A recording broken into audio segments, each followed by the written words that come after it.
Learning to online by BR Godara में आप सभी बच्चों का एक बार फिर से स्वागत है।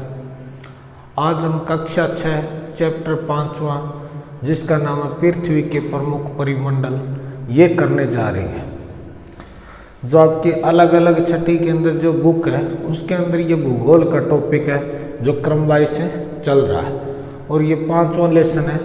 इसे आज हम स्टार्ट करते हैं। आसान सा टॉपिक है। पहले हमें समझना है पृथ्वी के प्रमुख परिमंडल कौन कौन से हैं। इससे पहले हम जो बात करेंगे वो प्राकृतिक यानी कि पर्यावरण के घटक। देखो पर्यावरण के जो घटक है वो 3 है। कौन कौन से? प्राकृतिक पर्यावरण, दूसरा मानव निर्मित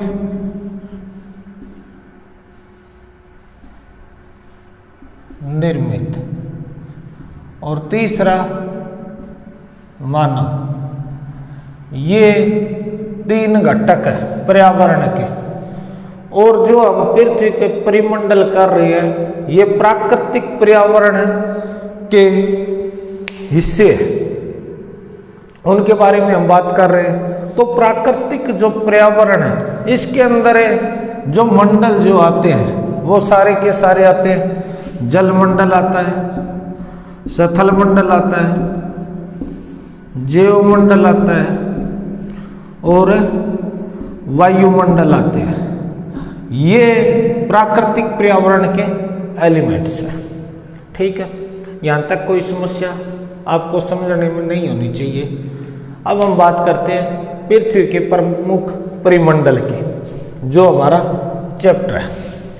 ये मैंने आपको बता दिया भी इस प्रकार से है। अब देखो पहली बात तो ये भी परिमंडल होता क्या है। तो हम बात कर लेते हैं परिमंडल की।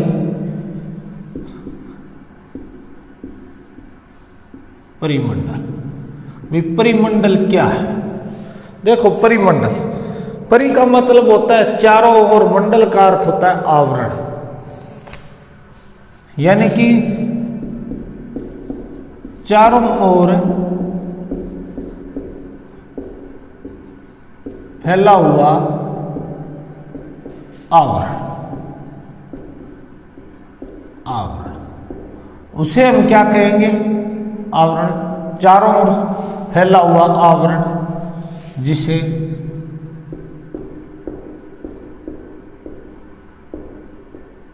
परिमंडल कहते हैं। ठीक, ये तो हो गई आपकी परिमंडल की परिभाषा। अब हम बात कर रहे हैं पृथ्वी के प्रमुख परिमंडल यानी कि पृथ्वी के परिमंडल।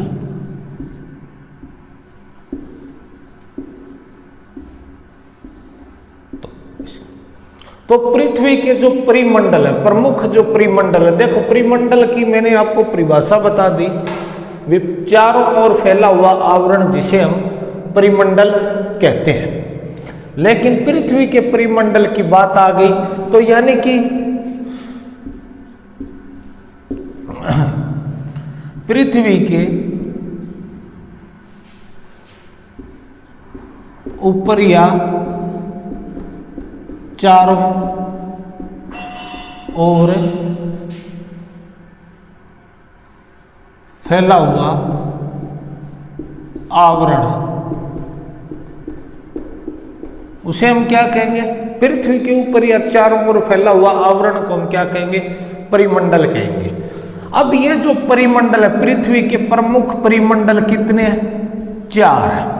ठीक है, कितने? 4। पहला कौन सा है?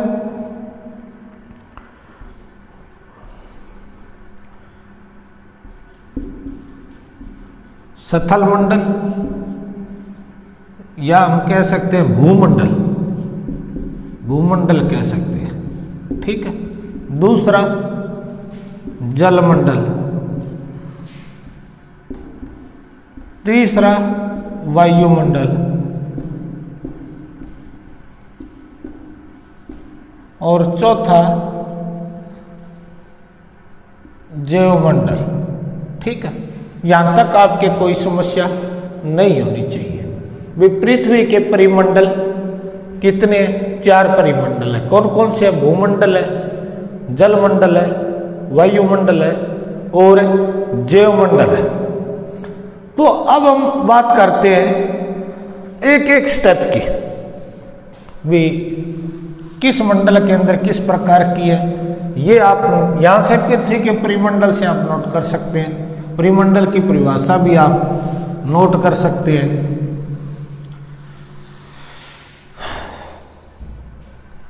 पहली बात, भूमंडल।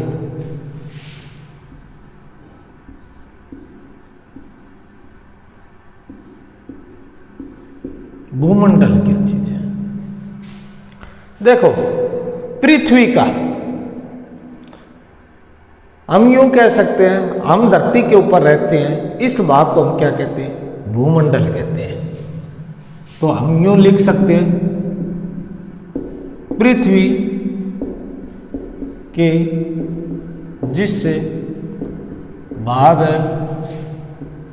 में निवास करते हैं, निवास करते हैं, उससे भूमंडल कहते हैं, ठीक है। भूमंडल है कहते हैं, यानी कि पृथ्वी के जिस भाग के अंदर हम निवास करते हैं उसे हम क्या कहते हैं? भूमंडल कहते हैं।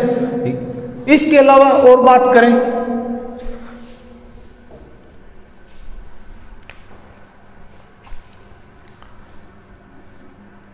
जिस भाग के अंदर हम रह रहे हैं उसे तो हमने भूमंडल बता दिया, लेकिन जिस भाग के अंदर ये रह रहे हैं तो इसका मतलब है वो भाग किस प्रकार का होगा? पृथ्वी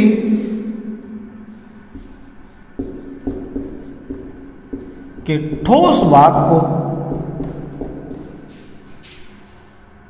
भूमंडल कहते हैं, जिसका निर्माण खनिज व चट्टानों से हुआ है, ठीक है। जिससे किसका निर्माण हुआ है? चट्टानों से हुआ है।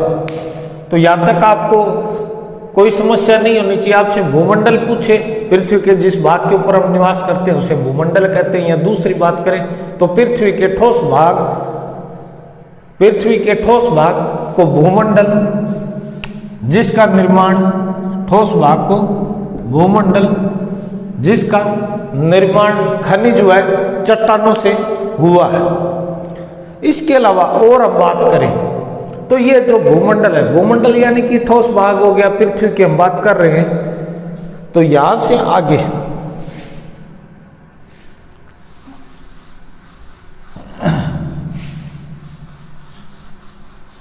इसके बाद में देखो कि सतह की बात कर रहे हैं, पृथ्वी की सतह। देखो, पृथ्वी की जो सतह है वो 2 प्रकार की है।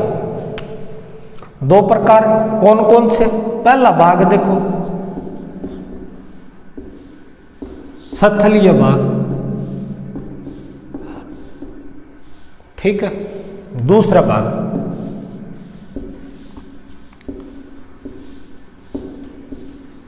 जलीय भाग। सतलीय भाग, जलीय भाग। और ये जो सतलीय भाग है इसको हम क्या कहते हैं? महाद्वीप, ठीक है, महाद्वीप। अब अगर यहीं पर हम बात करें, ये जो महाद्वीप है, ये जो सतलीय भाग है, इसका जो सबसे ऊंचा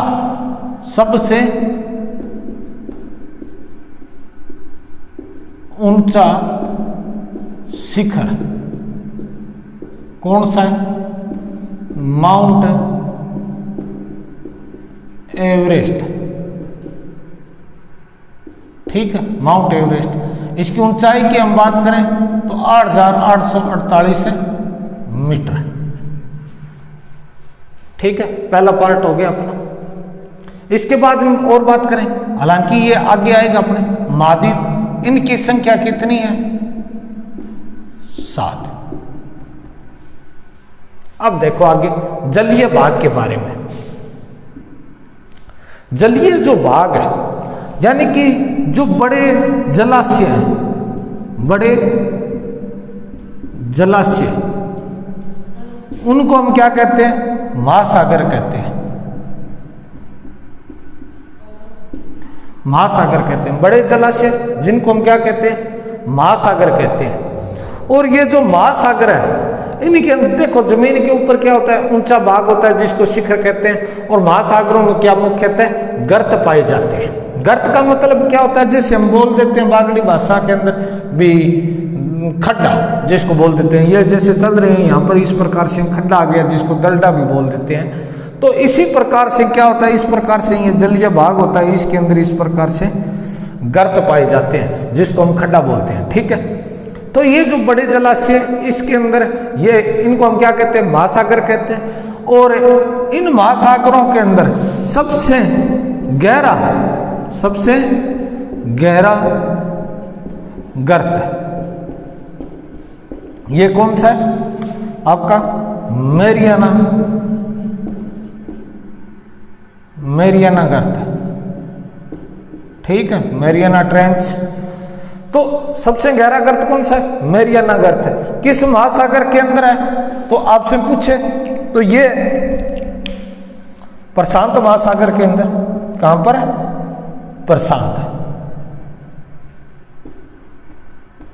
प्रशांत महासागर के अंदर। अगर इसकी बात करें गहराई की, तो 11,022 मीटर इसकी क्या है? गहराई है। ठीक है, ये आप नोट लगा के लिख सकते हैं। पृथ्वी की सतह 2 पार्ट है। सतलीय भाग के बारे में मैंने आपको बता दिया, उसके बाद में जलीय भाग, उसके बाद में आगे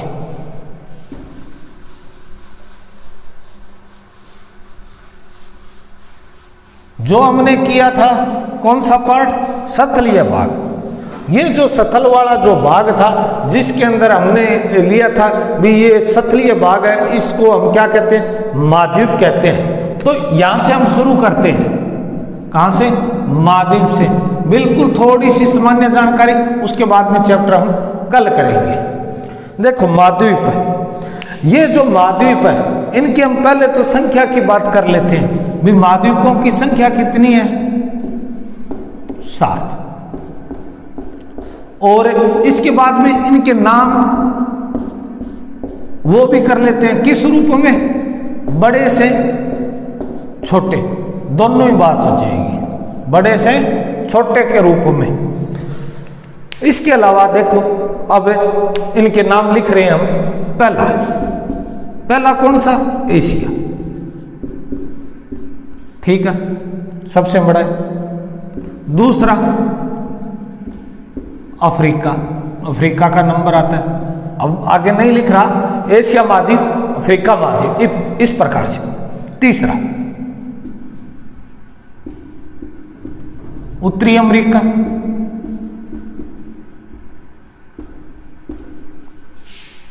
चौथा दक्षिण अमेरिका। पांचवा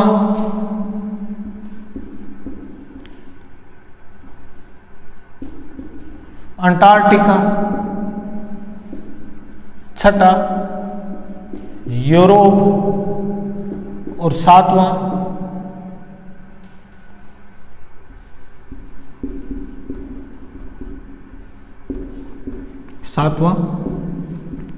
ऑस्ट्रेलिया। देखो टोटल महाद्वीप कितने हैं? 7 है। सातों के नाम सबसे बड़ा एशिया, उसके बाद अफ्रीका, उसके बाद में उत्तरी अमेरिका, उसके बाद में दक्षिण अमेरिका, फिर अंटार्कटिका, फिर यूरोप और फिर ऑस्ट्रेलिया। ये आपके हो गए 7 महाद्वीप जिनका क्रम जो है बड़े से छोटे की ओर। अगर हम इसकी ट्रिक की बात करें तो इस प्रकार, यानी कि 2 त्रिभुज इस प्रकार से आपको 2 त्रिभुज बना लेनी है और इस प्रकार से। तो इसका मतलब क्या हुआ? देखो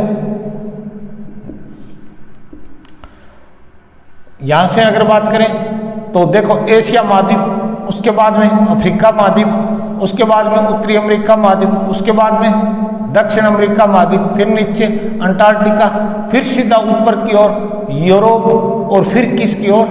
ऑस्ट्रेलिया की ओर। तो ये क्या बन गई अपनी?